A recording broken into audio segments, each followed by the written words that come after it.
আরো লোক আছে।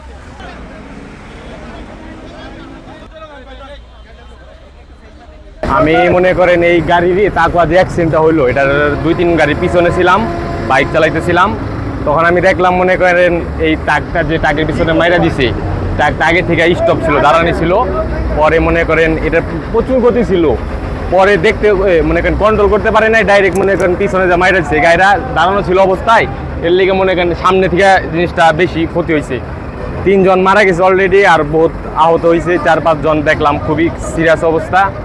আর আপনার মনে করেন পরে ফায়ার সার্ভিস বা আবার পুলিশ বাইরে এসে মনে করেন ঘন্টাখানিক লাগলো সব ঠিকঠাক করতে, এখন সব কিছু ওকে। খবর শুনে আমরা দৌড়াদৌড়ি করে আইসা দেখি ঘটনাস্থলে 3 জন ডেড এবং বাকিগুলোকে আপনার মেডিকেলে নেওয়া হয়েছে।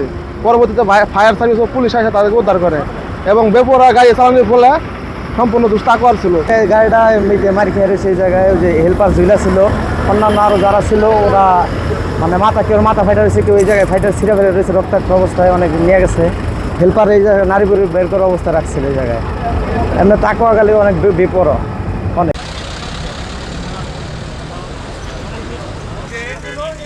আরো আধা ঘন্টা আগে